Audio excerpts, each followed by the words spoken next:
हरिहंत सिद्ध सूरी उपाध्याय साधु सर्व अर्थ के प्रकाशी मांगलिक उपकारी है। इनको स्वरूप जान राग थे भाई जो भक्ति खाए को नवाई स्तुति को उचारी है। धन धन दिन ही थे काज सब आज भाई कर जोड़े बारे बारे वंदना हमारी है। मंगल कल्याण सुख सो हम चाहते हैं। ओ मेरी ऐसी दशा जैसी तुम्हारी है। ओ मेरी ऐसी दशा जैसी तुम्हारी है। ओ मेरी ऐसी दशा जैसी तुम्हारी है। क्षत्र चूड़ामणि नामक यह ग्रंथ जीवनधर कुमार का चिंतन हम सभी का चिंतन बन जाए, यही भावना है। अनित्य, अशरण और संसार भावना के चिंतन तक आ गए हैं। विचार मग्न है जीवनधर कुमार। एक दृश्य को सामने देखा और उस दृश्य को देखकर वहीं खड़े खड़े विचार कर रहे हैं। जिस विचार को हम यहाँ अनेक दिनों में कर रहे हैं, उस विचार को वे वहाँ खड़े खड़े कर रहे हैं जब उन्होंने एक वनमाली को बंदर के हाथ से, बंदरी के हाथ से वो फल छीनते हुए देखा, कटक फल, कटहल का। और उसे देखते ही इनके हृदय में जो परिणाम आया वो परिणाम था क्षणभंगुरता का, अनित्यता का, अशरणता का। और उसके उपरांत अब चर्चा आगे बढ़ रही है, वो है संसार के संबंध में। जगत का स्वरूप नाशवान है, बचाने से बचाया नहीं जा सकता है। ये कहता है कि कोई बात नहीं, जब तक है तब तक तो सुख भोग लेने दो। तो आचार्य देव कहते हैं कि तेरी वृत्ति जिनमें सुख तलाशने की है, सच्चाई यह है कि उनमें सुख है ही नहीं। इस संसार में कहीं भी किसी भी परिस्थिति में सुख नहीं है, चैन नहीं है, शांति नहीं है, आनंद नहीं है। देखिए आप, कल जो चर्चा हमने पढ़ी थी उसमें हमने यह बात देखी थी कि भाई ये शरीर अपवित्र है और महान खेद है इस बात में कि तू इस पिंजरे में रहता हुआ भी इससे मुक्ति की भावना नहीं पा रहा है। ये अत्यंत खेद की बात है। हमें खेद होता है कि तुझे विचार नहीं हो रहा है, तुझे परतंत्रता नहीं दिखाई दे रही है, तुझे फीलिंग में ये बात नहीं आ रही है कि ओ हो मैं कैसा दुखी हूँ और इस शरीर की वजह से दुख उठा रहा हूँ। शास्त्रों में इस शरीर को जेल कह करके पुकारा, बंधन कह करके पुकारा। और जीवनधर कुमार चिंतन कर रहे हैं कि हमें यहाँ से मुक्त होने का प्रयत्न करना चाहिए। देखिए अब इसी बात को थोड़ा और आगे बढ़ाते हैं। पेज नंबर है 528। तन्नास्ति यत्र वैभुक्तं पुद्गलेषु मौस्तुया तल्लेशस्तव किं तृप्त्यै बिंदु पीताम्बुदेरिविर। हे आत्मन, पुद्गलों में कोई परमाणु ऐसा नहीं है जो तूने बार बार नहीं भोगा हो। ओह, और उन पुद्गलों का थोड़ा अंश पूरे समुद्र का जल पीने वाले को बूंद के समान है। क्या वह तुम्हारी तृप्ति के लिए होगा? कदापि नहीं होगा। गजब बात कह दी। इस जगत में ऐसे कोई पुद्गल परमाणु नहीं है जिन परमाणुओं को तुमने आज तक भोगा नहीं हो। अनेक बार क्या कह रहे हैं? कोई परमाणु ऐसा नहीं है जिसको तूने बार बार नहीं भोगा हो। मैं चक्री पद पाए निरंतर भोगे भोग घनेरे, तो भी तनिक भये नहीं पूर्ण भोग मनोरथ मेरे। चक्रवर्ती जैसी अवस्थाएं, चक्रवर्ती तो नहीं बना आज तक, क्योंकि चक्रवर्ती तो सम्यक दृष्टि ज्ञानी जीव ही बनते हैं। लेकिन भाई सुनो, चक्रवर्ती न बनते हुए भी भोग भूमि की अवस्था को धारण करके चक्रवर्ती से अनंत होने भोगों को भोगा है, तो भी तृप्ति नहीं मिली, तो भी शांति नहीं मिली, तो भी चैन नहीं मिला। तो क्या करें बोलो, अब क्या करें, अब उपाय क्या है? ये कह रहे हैं कि इन पुद्गलों का अंश मात्र भी, सारे पुद्गलों को ग्रहण करने के बावजूद भी तेरी स्थिति ऐसी थी कि मानो समुद्र में से एक बूंद मात्र पिया हो। समुद्र के बूंद बराबर हो गए हैं, कुछ तृप्ति मिलने वाली नहीं थी नहीं, तृप्ति थी ही नहीं। तो ये जो पूरा का पूरा समुद्र का जल है, मानो ये बूंद के समान है, वह क्या तुम्हारी तृप्ति के लिए होगा? माने कदापि नहीं हो सकता।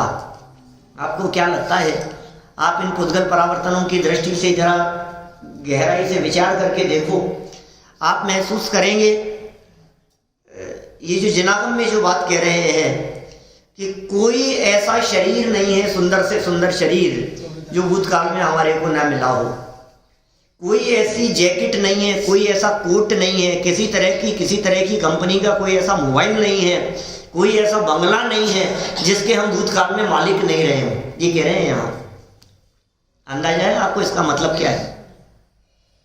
कोई ऐसी फैक्ट्री और कोई ऐसी कंपनी नहीं है जिस फैक्ट्री और कंपनी के हम मालिक नहीं रहे हों। दीपेश जी, हिसाब ये तो अभी खुली है। मान लो रिलायंस की बात करो, कि टाटा की बात करो, कि इनकी बात करो, जो भी कहना हो आपको, ये तो अभी खुली है। 50 साल पहले, 100 साल पहले, 70 साल पहले इनके मालिक हम कैसे हो सकते हैं? कि तुम्हें अंदाजा नहीं है रंच मात्र भी, काल कितना पुराना है, अनंत काल हो गया। ये प्रकृति अपने आप को दोहराती है, ये रिसाइकल होती है हर चीज। आपको मालूम है ये जो सूर्य दिखाई देता है, सनराइज होता है, ये 24 घंटे में अपने आप को रिपीट करता है। सेम पोजीशन जो सूर्योदय की थी, जो सूर्यास्त की थी, जो दोपहर 12 बजे की थी, जो दोपहर 2 बजे की पोजीशन थी, सो पोजीशन हर 24 घंटे के अंदर रिपीट हो रही है। आज जो दिन है ना, कौन सा दिन है आज? मंडे। ये हर 7 दिन में अपने आप को रिपीट कर रहा है, हर 7 दिन में रिपीट कर रहा है। तिथि अपने आप को हर 15 दिन में रिपीट कर रही है, और वो तिथि कृष्ण पक्ष की है, शुक्ल पक्ष की, 1 महीने में रिपीट हो रही है। तारीख 1 महीने में रिपीट हो रही है, वर्ष में वो तारीख महीने के साथ रिपीट हो रही है। रिपीटेशन चल रहा है, वही ऋतु आ रही है, वही मौसम आ रहा है, वही साइकिल दोबारा चल रहा है, रिसाइकिल हो रहा है सब कुछ। जैसा चौथा काल अभी बीता था भगवान महावीर स्वामी के समय में, वैसा चौथा काल दोबारा आएगा। रिपीट हो रहा है, हर चीज रिसाइकल होती है। ऐसा नहीं है कि आज जो गवर्नमेंट ने जो प्लास्टिक की थैलियां जो रिसाइकिल वाली चलाने की बात कही है, वही रिसाइकिल होती हो। ये बॉडी भी रिसाइकिल होती है, ब्लड रिसाइकिल होता है, हर चीज रिपीट हो रही है, डबल वापस बनेगी, लेकिन करोड़ों वर्ष लग जाते हैं। आप क्या सोचते हैं 300 साल पहले बना हुआ ये मंदिर, ये नहीं बना होगा पहले? ये कि ये पुद्गल परमाणु, इसका नाम पुद्गल परावर्तन है। ये पुद्गल परावर्तन कह रहे हैं। ये परावर्तन इतना लंबा काल है, इसके संदर्भ में मोक्ष मार्ग प्रकाशक ग्रंथ के 63 नंबर पेज पर टोडरमल जी कहते हैं, स्टार्टिंग में ऊपर पहले पैराग्राफ और पहली दूसरी लाइन में, कि एक पुद्गल परावर्तन का काल इतना बड़ा है कि जिसके अनंतवें भाग में अनंत सागर बीते जाते हैं। क्या कहा? अनंतवें भाग में कुछ भाव वासन होता है क्या कह दिया मैंने? एक पुद्गल परावर्तन, सुनो, अब वो पुद्गल परावर्तन के अनंत हिस्से करो, पार्ट करो, पुद्गल परावर्तन के अनंत पार्ट कर लिए, अनंत हिस्से कर लिए, एक हिस्से को उठाओ, उसमें अनंत सागर बीतेंगे कुछ एक हिस्से में। अब सोच सकते हो आप, कूड़ा कूड़ी सागरों के काल है, प्रलय वापस आएगी, सब परिस्थिति दोबारा बनेगी, दोबारा बदलेगी, ऐसा होता है? दोबारा चौथा काल, दोबारा पंचम काल, दोबारा छठा काल, दोबारा प्रलय की परिस्थिति, दोबारा रिपीट, ये सब कैसे होता है? ये होता है। तो आपको क्या लगता है, एक बार हमने जैसे परिणाम किए हैं, जैसे भाव किए हैं, क्या वो भाव दोबारा नहीं होते? असंख्यात लोक प्रमाण परिणाम इस जीव ने अनंत बार किए हैं और उन परिणामों का रिपीटेशन चलता रहता है। इसका नाम भाव परावर्तन है। ऐसे कोई संयोग नहीं है जो प्राप्त करके छोड़े नहीं हो, इसका नाम पुद्गल परावर्तन है। जो लॉन्च नहीं हुए ना अभी मोबाइल, क्या वो आप कई बार भोग करके छोड़ चुके। अब आपको लगेगा कैसी बात कर रहे हो, ऐसा भी हो सकता है क्या? काल अनंत है ना, काल अनंत है ना भाई साहब। काल का विश्वास हो जाए। जिस तरह से भैया आज यहाँ बैठे हुए ना अपन, इसी तरह से पहले भी बैठे थे, मालूम है आपको। और यही जैकेट पहन करके, जो जैकेट अभी आपने पहन रखी है, यही जैकेट पहन करके, और इतने ही बाल और इतने ही सफेद और ऐसी ही मुस्कान और ऐसा ही वक्ता और यही सारे लोग, कैसे हो सकता है ये? इसी का नाम तो पुद्गल परावर्तन है भाई साहब। पुद्गल परावर्तनों के संदर्भ में ऐसी बात कहते हैं, ऐसे ऐसे उदाहरण देते हैं, कितना बड़ा होता है ये काल, पुद्गल परावर्तन का काल, जिसके लिए हमने शब्दों में तो कह दिया, अनंतवें भाग में अनंत सागर, शब्दों में कह दिया ना ये बात, अनंतवें भाग में अनंत सागर। लेकिन शास्त्रों में ऐसे उदाहरण दिए हैं, एक वट वृक्ष है, बड़ का पेड़, उस पेड़ को जितने पत्ते टहनियां और सब कुछ है उसे जला दो, पूरे को जला दिया हमने, और अब उसको जला देने के बाद परमाणु परमाणु हो गया, राख हो गया, वो पूरा बिखर गया, और राख हो जाने के बाद उसकी राख पूरी की पूरी उड़ गई। अब ऐसा होने के बाद अब उन सबको वापस इकट्ठा करो, इकट्ठा करो नहीं, एक काल ऐसा आएगा जिस काल में वो राख के पुद्गल परमाणु दोबारा उस वृक्ष रूप हो जाएंगे, बोलो, और वो वैसा का वैसा वट वृक्ष दोबारा खड़ा हो जाएगा। सोच सकते हो आप ऐसा कैसे हो सकता है? आपको यदि इस पुद्गल परावर्तन को जानना हो तो YouTube पर एक पंच परावर्तन के नाम से प्रवचन है, उसमें विस्तार से चर्चा की है। संक्षेप में यदि मैं आपको एक और छोटा सा उदाहरण देकर के कहूँ बात, आपके पास में हाथ में है 2000 का नोट, बराबर, 2000 का नोट हाथ में है। आप गए भैया बॉम्बे, और बॉम्बे जाकर के ऑटो में बैठे, रिक्शे में बैठे, कैब में बैठे, और जहाँ उतरे वहाँ आपने उसे 2000 का नोट दिया, देने हैं 150 रुपये उसको, नोट आपके पास में 2000 का था, चेंज देगा वो आपको, बराबर। अब ये जो 2000 का नोट जो उसको दे दिया आपने, ये 2000 का नोट पेंसिल से साइन करके देना उसको, और जरा देखना ये नोट दोबारा घूम के कब आएगा आपके हाथ में। ये तो फिर भी कदाचित संभव है। सुनो तो बात जो कह रहा हूँ बीच में मैं बोल रहा हूँ, समझा रहा हूँ ना मैं ये कह रहा हूँ कि वो नोट कब आएगा हाथ में, एक बार फील करो इस चीज को। आपको लगता है ऐसा कि ये कब आएगा? आ जाएगा भैया? पता नहीं, क्या नहीं, क्योंकि आप तो बॉम्बे में 2 दिन के लिए गए हैं, लौट करके जयपुर आ गए दोबारा, अब क्या होगा?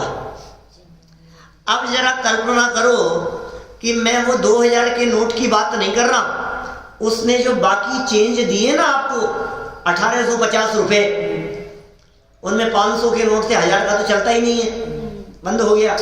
उसमें 500 के नोट थे, 100 के नोट थे, 50 के नोट थे, और हो सकता है 10-20 के कुछ खुले हो, वो आपके वॉलेट में हैं, और वो सब बिखर गए इधर उधर। अब ये दोबारा वही 1850 आपके वॉलेट में कब आएंगे? वही नोट सब बिखर इधर उधर जाने के बाद। मतलब ये पुद्गल परावर्तन तो नोट परावर्तन है, पुद्गल परावर्तन नहीं है। पुद्गल परावर्तन तो तब कहलाएगा जब अनंत पुद्गल परमाणु वो सारे के सारे उसी तरह के स्पर्श गंध वर्ण वाले ये दोबारा आकर के एकत्रित हो तो एक पुद्गल परावर्तन कहलाता है। और कौन से पुद्गल परमाणु?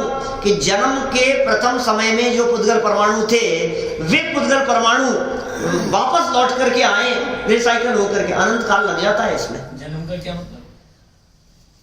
जन्म के समय में ये जीव जब पुद्गल वर्गणाओं को ग्रहण करता है, आहार आदि वर्गणाओं को, तो उन पुद्गल परमाणुओं को ग्रहण करते समय अंतर्मुख में जिन पुद्गल परमाणुओं को ग्रहण किया, आहार वर्गणाओं को, उस समय जो कार्बन वर्गणाओं को ग्रहण किया, वे पुद्गल परमाणु जन्म का मतलब ये जन्म नहीं, गर्भ में जिस समय आया था उस समय प्रथम समय में जिन पुद्गल परमाणुओं को ग्रहण किया था वे पुद्गल परमाणु जैसे स्पर्श वाले थे, जैसे रस वाले थे, जैसे गंध और जैसे वर्ण वाले थे, जितने अविभाज्य प्रतिच्छेद वाले थे, वैसे के वैसे ही दोबारा मिले। एक बार तो लड्डू खाए थे ना आपने उनकी शादी में, और आप आज तक याद करते हैं। वो आपने भूतकाल में अनंत बार खाए हैं। कल जो डोसे खाए थे ना शाम को, वो डोसे आप पहले भी खा चुके हैं। कैसे हो सकता है साहब, बने ही कल थे तो पहले कैसे खा लेंगे? ऐसा कैसे हो सकता है? ये बात तो हमारे जैसे नहीं रही, ऐसा हो नहीं सकता। आप कैसे कह रहे हैं? हम नहीं मान सकते ये बातें। कि सुन भाई, ये कह रहे हैं यहाँ बार बार भोगा है तूने, ये शब्द दे रहे हैं यहाँ, फिर भी तुझे तृप्ति नहीं हो रही है, फिर भी तुझे ऐसे लग रहा है सुख मिल जाएगा, सुख मिल जाएगा। अरे एक बार जिस वस्तु में सुख नहीं मिला, एक बार जिस विषय में सुख नहीं मिला, उस विषय में दोबारा भोगने पर सुख कैसे मिलेगा? बतलाओ। अच्छा, आपको 5 रुपए में सुख लगता है कि नहीं? अरे क्या पागल समझ रखा है क्या? 5 रुपए में सुख की बात करोगे? अच्छा 5 रुपए में नहीं लगता, तो 5 को यदि 100 से गुना करके देवे तो 500? नहीं। और 5 को यदि 1 लाख से मल्टीप्लाई करके देवे तो क्या? हाँ, थोड़ा सा, कि जब 5 में नहीं था तो लाख से गुना करने पर कैसे हो गया? जब जिस चीज में सुख नहीं है तो फिर वो उत्पन्न कैसे होगा? भ्रम है, ये भ्रम है। जब 1 में नहीं है तो 2 में कैसे हो जाएगा? 2 में नहीं है तो 200 में कैसे हो जाएगा? 200 में नहीं है तो 2000, 2 लाख, 2 करोड़ में कैसे हो जाएगा? इसका मतलब हमने जो ये समझ रखा है, ये अपनी मान्यता में उसके अंदर सुख समझ रखा है। वस्तु स्थिति यह है कि उसमें रंच मात्र भी सुख है ही नहीं। सुख नाम का तत्व ही नहीं है, सुख नाम का गुण ही नहीं है, उसमें है ही नहीं सुख नाम का तत्व। ये कह रहे हैं यहाँ अनंत बार भोगा है तूने, अनंत बार भोगा है उन विषयों को। ये संसार भावना चल रही है भाई साहब, संसार के स्वरूप के बारे में विचार कर रहे हैं। एक तो उमा स्वामी आचार्य कहते हैं जगत काय स्वभाव व संवेग वैराग्यार्थम। जगत के स्वरूप का, काय के स्वरूप का यदि तू विचार करे तो संवेग और वैराग्य उत्पन्न हुए बिना न रहे। देखा आपने दुनिया कैसी है, कितनी कषाएं, मायाचारी, बेईमानी, छल कपट, क्रोध, अभिमान, धोखाधड़ी मनों में भरे हैं। अंदर पाइपलाइन में बारूद बिछाए, क्या पता कब थोड़ी सी चिंगारी दिखाने की देर है, विस्फोट होते हैं, फिर बह रहा है अंदर। अरे पानी की पाइपलाइन में जिसमें पानी बह रहा हो, उस पाइपलाइन में थोड़ा सा छेद हो जाए तो क्या निकलेगा? पानी निकलेगा, सीधी सी बात है। अरे अच्छे, उसमें यदि छेद हो जाए तो फव्वारा काहे का निकलता है? पानी का। अब आपके दिमाग में थोड़ा सा ढीला हो जाए कुछ तो क्या निकलता है? जो भरा है अंदर में वही तो निकलेगा। फिर सारे जगत का स्वरूप ऐसा है। शत्रुओं की बात नहीं कर रहे, मित्रों की बात, सगे संबंधियों की बात। जब तक तेरा उदय बराबर चल रहा है तब तक सब बराबर है, और जिस दिन उदय बिगड़ गया उस दिन सब बिगड़ा हुआ नजर आता है। उदय बिगड़ा और सब बिगड़ गया, और उदय अच्छा है मास्टर साहब और सब अच्छा है, ऐसा है। सब उदय का खेल है। तो साहब जब उदय अच्छा है तब तो सुख मिल रहा है ना इसमें, कि तब भी सुख नहीं है, वो तेरा भ्रम है, ये बतला रहे हैं यहां।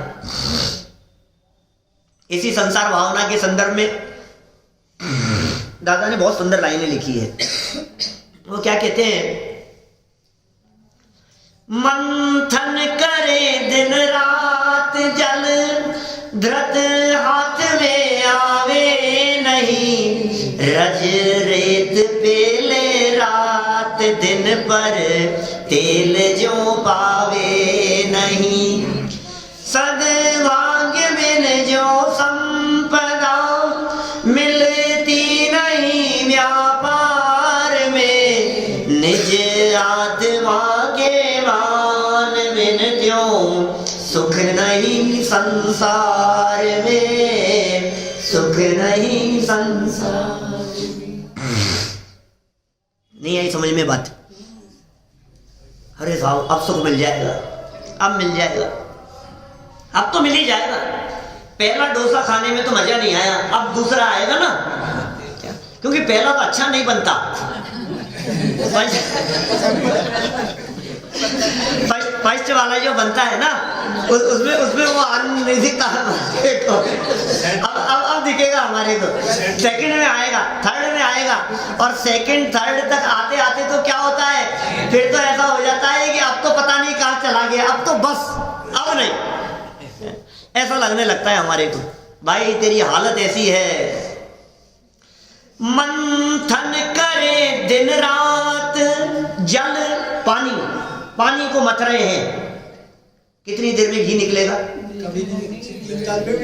मनोज जी साहब कितनी देर में निकालेगा? कोशिश करें, थोड़ी जी आप कर लो, थोड़ी सी तो करें कोशिश। मंथन करे दिन रात जल धृत हाथ में आवे नहीं, रज रेत पेले रात दिन पर तेल जो पावे नहीं। रज रेत, इसमें तो विश्वास है। हाँ अभी अभी होगा, विश्वास आएगा धीरे धीरे। रेत है, रेत उसको पेल रहे हैं, घानी में पेलते हैं ना, तो तेल निकलेगा कि नहीं निकलेगा ये बतलाओ। अरे आधे घंटे में, 2 घंटे कोशिश करने पर, अंकल 6 घंटे करें तो 24 घंटे रोज जी नहीं। क्या बात कर रहे हो यार, आपकी क्या दुश्मनी है मेरे से? कोशिश किए जा रहा हूं, नहीं निकलेगा। सुनो सुनो सुनो, आपने वो लाइन नहीं सुनी क्या जैन साहब? कोशिश करने वालों की कभी हार नहीं होती, ये चीज नहीं सुनी आपने? और यदि आपने सुनी है तो आप ये क्यों कह रहे हो कि नहीं निकलेगा? कि भाई साहब होगा तो निकलेगा ना। तेल तो तिल में से निकलेगा, मूंगफली में से निकलेगा, रेत में से कैसे निकलेगा? 2 लाइनें कही है, मंथन करे दिन रात जल धृत हाथ में आवे नहीं, रज रेत पेले रात दिन पर तेल जो पावे नहीं। फिर सद्भाग्य बिन जो संपदा मिलती नहीं व्यापार में, निज आत्मा के भान बिन त्यों सुख नहीं संसार में, सुख नहीं संसार में। ये कह रहा है आत्मा के भान बिना अनंत काल हो गया संसार में परिभ्रमण करते हुए, तुझे सुख नहीं मिला, तुझे शांति नहीं मिली, चैन नहीं मिला। ग्रैवेकों में चला गया, 9वें ग्रैवेक तक चला गया, पे निज आत्म ज्ञान बिना लेश लेश लेश मात्र भी सुख नहीं मिला तुझे आत्मज्ञान के बिना। 9वें ग्रैवेक, इंद्रों से ज्यादा शांति है वहां, मालूम है आपको? इंद्रों से ज्यादा निराकुलता है। मैं ग्रैवेकों की बात कर रहा हूं। सौदर में इंद्र, ये पहले स्वर्ग का इंद्र है, फिर बढ़ते बढ़ते 16 स्वर्ग तक, और 16 स्वर्गों से भी ऊपर जाओ 9 ग्रैवेकों में, वहां सब अहमिंद्र होते हैं, उनके ऊपर किसी का शासन नहीं चलता। निज आत्म ज्ञान बिना लेश मात्र भी सुख नहीं मिला। थोड़ी तो मिलेगी सर, आत्मज्ञान नहीं है। ये कह रहे हैं यहाँ पर कि तुझे ये सारे समुद्र का जल भी यदि मिल जावे तो तेरी हालत ऐसी होगी कि मानो एक बूंद पी हो मैंने, ये हालत होगी। लगता है आपको? तो साहब फिर भी थोड़ा बहुत तो मिलेगा। दौलत राम जी की लाइनें पढ़ करके पहले ये पढ़ते हैं यहाँ, फिर देखो आप, फिर आगे बढ़ेंगे अपन। सरल अर्थ में क्या कह रहे हैं? हे भोगाभिलाषी जीव, क्या संबोधन कर रहे हैं?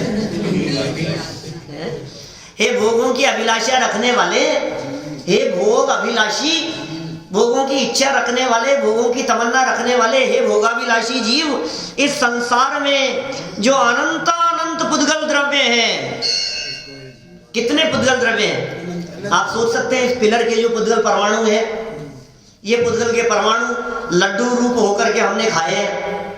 क्या बात कर रहे हो? खाए हैं ये बता रहे हैं आप ऐसी बातें सोच कर तो देखो एक बार, ये क्या कह रहे हैं। फिर भी हमें लगता है अभी तो यहाँ जाना बाकी रह गया, अभी तो यहाँ घूमना बाकी रह गया, अरे ये तो देखा ही नहीं हमने ये तो देखा ही नहीं, हमने वहां तो गए ही नहीं, ये चीज तो एक बार तो देखने लायक है। वो नहीं देखा, डिज्नी वर्ल्ड नहीं गए, वहां नहीं गए, वहां कहाँ अलास्का नहीं गए, वहां नहीं, ये सोचता रहता है, दिमाग में इसकी चलती रहती है कुछ ना कुछ, अब ऐसा हो जाए, अब ऐसा हो जाए। सुखी होने के नाम पर न मालूम क्या क्या योजनाएं बनाता रहता है। ये कह रहे हैं ये सब तू अतीत में कर चुका है, नहीं मिली तुझे तृप्ति के साथ, और अब करूंगा तो मिल जाएगी, अभी तक तो नहीं मिली, अब तो मिल जाएगी। मन्नालाल जी साहब, अब तो मिलेगी, ये अभी तक सफलता नहीं मिली, अब तो मिल जाएगी, अब तो मिलेगी हमारे को। बहुत बड़ी गलतफहमी में है, उसी पागल जैसी हालत दिखाई देती है। कौन से पागल जैसी? नहीं, जो दीवार के कान लगा करके खड़ा था, दीवार के कान लगा करके एक पागल व्यक्ति कुछ सुनने का प्रयास कर रहा था पागल खाने में। उसे देख करके कुछ और पागल लोग वो भी कान लगा करके खड़े हो गए। कुछ समय बाद जैसे स्टाफ आया, देखा ये हो क्या रहा है, सारे लोग दीवार के कान लगा करके खड़े, क्या चल रहा है। उन्होंने भी कुछ सुनने का प्रयास किया, और जैसे ही सुनने की कोशिश करने लगे, एक आध मिनट में ही और बड़ा ऑफिसर आ गया, कोई इंस्पेक्टर, उसको भी फील तो हुआ होगा कुछ तो चल रहा है भाई साहब। और जैसे ही ये बात फील हुई और उसने कान लगाए, और 2-4-5 सेकंड बाद जब कुछ नहीं सुनाई दिया तो पूछा अपने स्टाफ से कि क्या चल क्या रहा है, हो क्या रहा है, कुछ भी तो नहीं है। स्टाफ वालों ने कहा सर सॉरी सर, हमें भी कुछ नहीं सुनाई दे रहा। हो तो ये लोग थे, तो धीरे धीरे करके भैया कहाँ तक पहुंच गए? लास्ट वाले तक पहुंचे, जो सबसे पहले लगा था उसके पास तक, कि भाई तुझे सुनाई क्या दे रहा है, तू कर क्या रहा है, ये क्या हो गया? तो घड़ी देख करके बोलता है, मुझे 6 घंटे में कुछ नहीं सुनाई दिया, तू 6 सेकंड में सुनना चाहता है?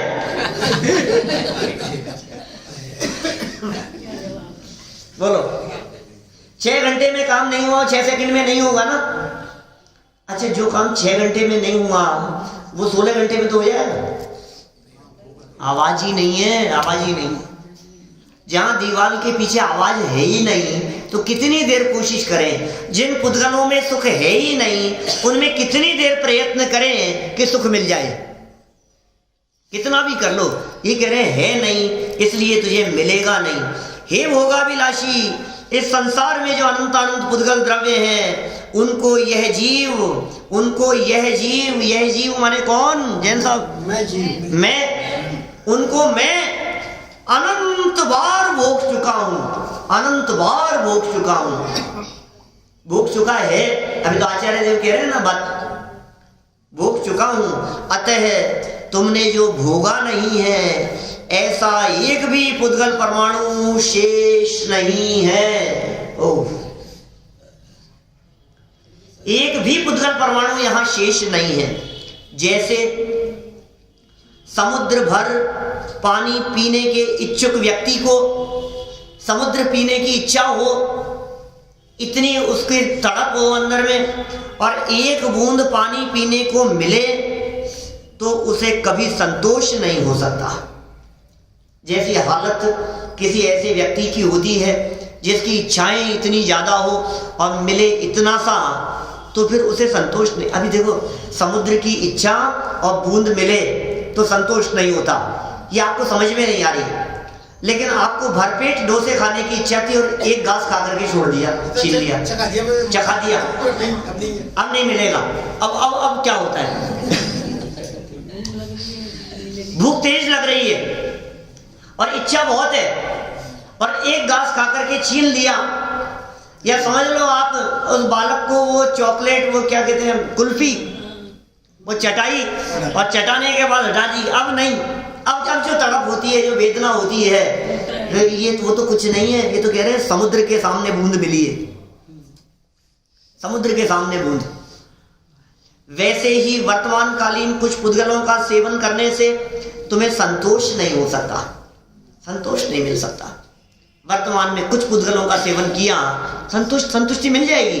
नहीं मिल सकती। इसलिए तुम भोगाभिलाषा को छोड़ दो, इसलिए तुम भोगों की अभिलाषा और इच्छा को पूरी तरह से छोड़ दो, क्योंकि यह व्यर्थ है। विषयाभिलाषा, वृथा वो विषयाभिलाषा, ऐसा है ना उसका आत्मानुशासन गुणभद्राचार्य का श्लोक है। आशागर्त है प्रतिप्राणी यस्मिन् विश्वम रूपमम कस्य किम किए दायाति वृथा वो विषयेशिता। ये आत्मानुशासन में गुणभद्राचार्य देव ने लिखा है। तेरा इच्छा रूपी गड्ढा इतना बड़ा है कि पूरा विश्व उसमें डाल दिया जाए, एक अणु के बराबर होगा। अब तू सोच जरा, क्या कहें तुझे। ऐसे अनंत जीव हैं, किसको कितना देंगे, और विश्व तो एक ही है, किसके हिस्से में कितना आएगा, कुछ भी हिस्से में आने वाला नहीं है। देखो एक श्लोक और है इसके संदर्भ में, संसार भावना का, ये भी पढ़ करके पूरा करें। अरे 2 हैं तो 3 है, अभी तो 3 तो नहीं होंगे भाई सब। चलो कोई बात तो नहीं, पढ़े तो सही। संसार का स्वरूप ऐसा ही है। इसके संदर्भ में पंच परावर्तनों की चर्चा की जाती है। अपन ने जब कार्तिकीय अनुप्रेक्षा पढ़ी थी तो इस संसार अनुप्रेक्षा में पंच परावर्तनों की चर्चा की थी, और आपके पास में रिकॉर्डिंग हो तो मैंने पर चलाया था वो प्रकरण। एक एक की चर्चा 4-5, 6 दिन चली है। पुद्गल परावर्तन की, फिर क्षेत्र परावर्तन की, फिर काल परावर्तन की, भव परावर्तन की। ऐसा लगता था कि तो खत्म ही नहीं हो रहा है, क्या करें, इतने लंबे परावर्तन है। एक सागर की चर्चा करते हैं तो दिमाग के ऊपर से जाती है। एक सागर की बात करने पर, एक सागर की नहीं, यहाँ क्या कह रहे हैं, अनंत सागर और अनंत बार, ये एक पुद्गल परावर्तन है। अनंत सागर, अनंत भार, क्या छूट गया, क्या रह गया, कौन से पैसे, कौन सा धन और कौन सी संपत्ति और कौन सा वैभव और कौन से भोग, ऐसा कुछ भी नहीं है जो हमने आज तक भोगा नहीं। अनंत अनंत बार प्राप्त करके छोड़ा है, अनंत अनंत बार भोग करके छोड़ा है हमने, अनंत अनंत बार। फील ही नहीं होता है, फिर लगता है जैसे टोटल जी हाफते मारता है, ऐसे ऐसे लगता है और अब खा लो थोड़ा सा, और अभी मिल गए, अभी बन गए तो थोड़ा सा खा लो। कई लोग तो ऐसे मिलते हैं जो शादी विवाह में कहीं जाना हो तो सुबह भोजन नहीं करते, शाम को जम के खाएंगे।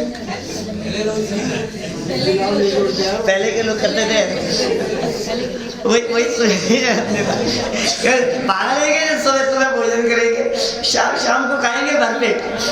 ऐसी सोच होती है। देखिए यहाँ 39 नंबर का श्लोक पढ़ते हैं अपन। वही कह रहे हैं, वो उच्छिष्ट भोजी शब्द का प्रयोग कर रहे हैं आगे वाले श्लोक में। भुक्तोज्जितं तदुच्छिष्टं भोक्तुमेवो सुखायसे अभुक्तं मुक्ति सौख्यं त्वं तुच्छं हन्त नेच्छसि। हे आत्मन, खेद है, तू भोग कर छोड़े हुए उन्हीं उच्छिष्ट भोगों को फिर भोगने के लिए उत्कंठित हो रहा है, उत्कंठित हो रहा है। पता है इसके लिए क्या उदाहरण दिए हैं?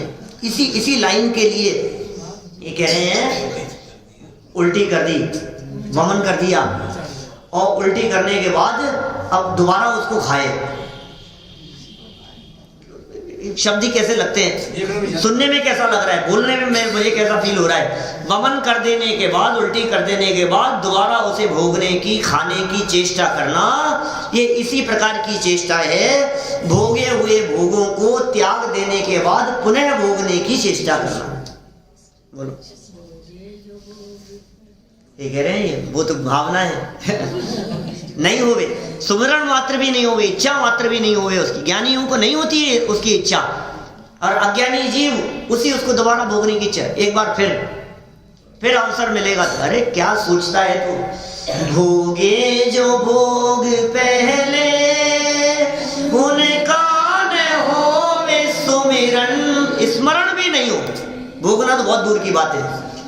ज्ञानियों के चित्त में विचार आता है, इसका स्मरण मात्र भी नहीं होना चाहिए, विचार मात्र भी हमारे को नहीं आना चाहिए। ये ज्ञानी जीव के चित्त में चलती है बात, विचार मात्र भी नहीं आए मेरे को, ये भावना है। और ये तो उच्छिष्ट भोजी कह रहे हैं यहाँ पर, तो उत्कंठित हो रहा है दोबारा भोगने के लिए, दोबारा खाने के लिए। अभी कल तो खाए थे कि नहीं और बना लो आप, तो आज फिर चलेंगे।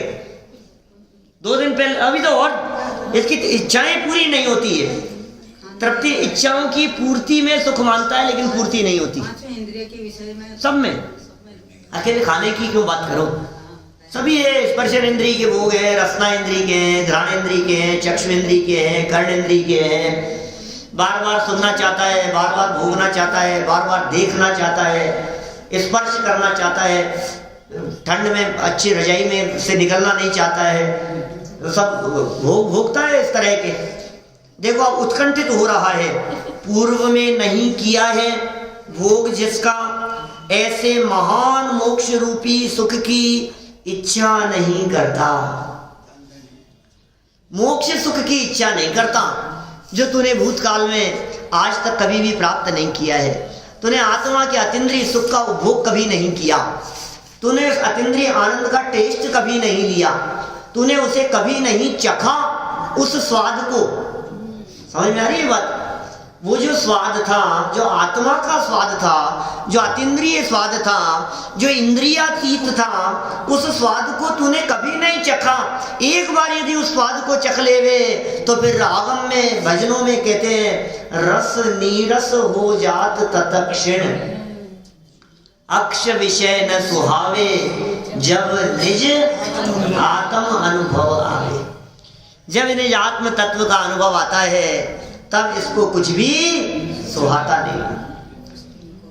अब विषयों में नाही रमेंगे, निजानंद पाने करेंगे। लगता है कम कम लगता है, ऐसी ऐसी भावना होती है। नहीं रमेंगे, रमे अनंत बार बिन समझे, अनंत बार ना समझी में जो काम किए हैं अब वो काम दोबारा नहीं करेंगे। अब क्यों करेंगे?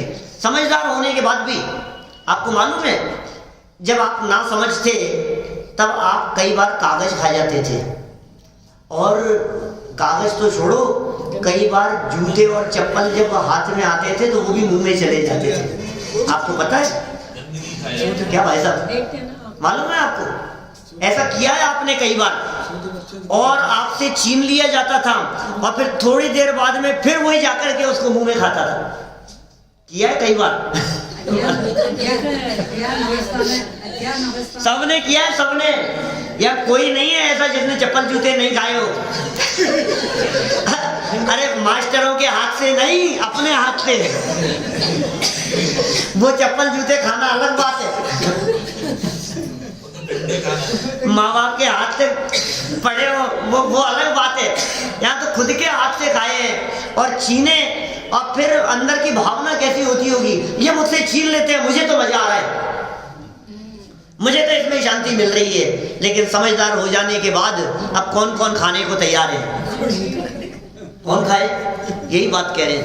अज्ञान अवस्था में पांचों इंद्रियों के विषय भोगों को भोगते हुए ये जीव सुख मानता था, और जैसे ही ज्ञानी हो गया इस जीव को ये बात समझ में आ जाती है कि भाई सुख तो भीतर भरा है, बाहर के संसार में नहीं है सुख। इसलिए बाहर के संसार में सुख ढूंढने का प्रयत्न करना ये मूर्खतापूर्ण विकल्प के अतिरिक्त और कुछ नहीं है। इसलिए विकल्प करना व्यर्थ है, ये मूर्खतापूर्ण है, ये बेवकूफी से भरा हुआ है। मत करो विचार, मत करो विकल्प, मत देखो बाहर में सुख है नहीं, दृष्टि में खोट है, ये दिखाई देता है लेकिन है नहीं। दिखेगा तुम्हारे को, लगेगा ऐसा कि इसमें सुख दिख रहा है, लगेगा ऐसा मूवी देखने में लगेगा, घूमने में लगेगा, गार्डन में लगेगा, बातें करने में लगेगा, जोक सुनने में लगेगा, हंसी आएगी, मजाक होगी, बहुत मजे आएंगे आपको जगत में, लेकिन है नहीं। मैं आपसे पूछता हूँ, जिस जोक को सुनने पर आपको अभी मजा आया, आपको दोबारा सुनाया जाए तो कितना मजा आएगा? कम हो जाता है, जब कमी हुआ है, अभी मिटा नहीं है। अच्छा तीसरी बार फिर सुनाया जाए तो, और चौथी बार फिर सुनाए तो, और पांचवी बार फिर वही, आप क्या कहोगे? अरे भाई साहब बस करो, नहीं मिला क्या? वो आपने वो प्रसंग सुना है क्या? वो एक शेर सुना रहे थे और वो बोले कि कुत्ते के ऊपर कुत्ता, उसके ऊपर कुत्ता, उसके ऊपर कुत्ता।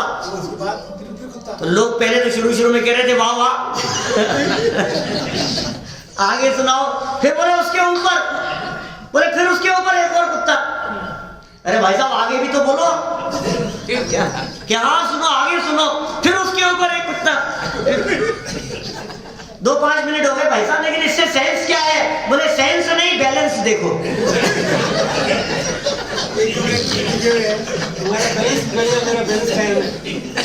तुम क्या सेंस की बात करते हो? अरे लेकिन भाई ये क्या कह रहे हैं यहाँ पर? उसमें सुख मिलता ही नहीं है ही नहीं ना, फालतू की बात है, व्यर्थ की बात है। तुम्हें लग रहा है कि होगा, कुछ नहीं होगा, सिर्फ झूठ है, इसके अलावा कुछ नहीं है। इससे भिन्न जिस भोग को तूने नहीं भोगा, कितने सुंदर लाइन कह रहे हैं, ऐसे महान मोक्ष रूपी सुख की इच्छा नहीं करता। उसकी इच्छा क्यों नहीं करता?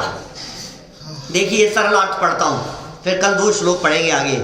हे आत्मन, खेद है कि तुम जिन पुद्गलादि वस्तुओं को अनेक बार भोग कर उच्छिष्ट बना चुके हो। उच्छिष्ट बना चुके हो मतलब वमन किया हुआ, उल्टी की हुई है? उच्छिष्ट है, उच्छिष्ट उद्दिष्ट तो होता है उद्देश्य से बनाया हुआ।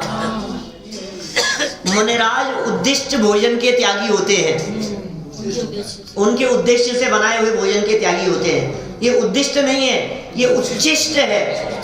उच्छिष्ट माने अरे झूठा नहीं, झूठा तो आप घरों में मैं जानता हूँ, झूठे हाथ मत लगाना बेटा, ये झूठा हो गया, वो झूठा नहीं, ये तो मुंह से निकाल करके वापस रखा हुआ, और 2 मिनट में नहीं, आधे घंटे अंदर रह करके जब दोबारा निकला हो ना, उसकी बात कर रहे हैं यहाँ। ये देखो क्या कह रहे हैं, हे जीव क्या कह रहे हैं, हे आत्मन खेद है, जिन पुद्गल आदि वस्तुओं को अनेक बार भोग कर उच्छिष्ट बना चुके हो, उन्हीं को पुनः पुनः भोगने के लिए उत्कंठित हो रहे हो। उसी के लिए उत्कंठित हो रहा है। जीवनधर कुमार सोच रहे हैं, जिस राज्य को मैंने प्राप्त करके छोड़ दिया, उसी राज्य को वापस प्राप्त करने के लिए लालायित हो रहा हूँ, जिसे भोग रहा हूँ, इसे दोबारा प्राप्त करने की इच्छा है। परंतु जिस अनादि अनंत आनंददायक, ऐसे गजब विशेषण दिए हैं, अनादि अनंत आनंददायक मोक्ष सुख का तुमने एक बार भी स्वाद नहीं लिया। कभी स्वाद लिया क्या? मोक्ष सुख का, मोक्ष जैसे सुख का, मोक्ष सुख का माने मोक्ष हो जाएगा तब तो क्या बात करेंगे तुमसे, लेकिन मोक्ष सुख चौथे गुण स्थान में भोगता है। मुक्ति की प्राप्ति हो जाती तो रहते नहीं, लेकिन मोक्ष जैसा सुख, जिस सुख को वे सिद्ध भगवान भोग रहे हैं, उसी सुख को चौथे गुण स्थान वाला जीव भोगता है, उस आनंद का उपभोग करता है। कणिका मिल जाती है। ये कह रहे हैं यहाँ पर, देखो पूरा करें इस विषय को अपन, क्या कह रहे हैं, परंतु जैसा अनादि अनंत आनंददायक, आनंद प्रदान करने वाले उस मोक्ष सुख को तुमने एक बार भी स्वाद नहीं लिया, उस महान सुख की इच्छा भी नहीं करते हो। एक तो भोगा नहीं, एक तो प्राप्त नहीं किया, एक तो उस सुख को अनादि काल से आज तक कभी चखा नहीं, और तुझे इच्छा भी नहीं है उसे प्राप्त करने की। भाई अब तो मोक्ष सुख की इच्छा करो। क्या हे भाई, अब तो तुम मोक्ष सुख प्राप्त करने की भावना भाओ। अब तो तुम ये भावना भाओ कि वो अवसर कब आएगा जब मैं उस मुक्ति सुख को प्राप्त करूंगा, वो प्रसंग कब बनेगा। इस तरह की कम से कम भावना और इच्छा तो भाओ। अभी और इस संसार दशा में हमने क्या क्या कृत्य किए हैं और क्या क्या काम किए हैं, उसका सुंदर चित्रण ये आगामी 2 श्लोकों में और किया जाएगा, जिसकी चर्चा कल यथा समय हम आगे बढ़ाएंगे।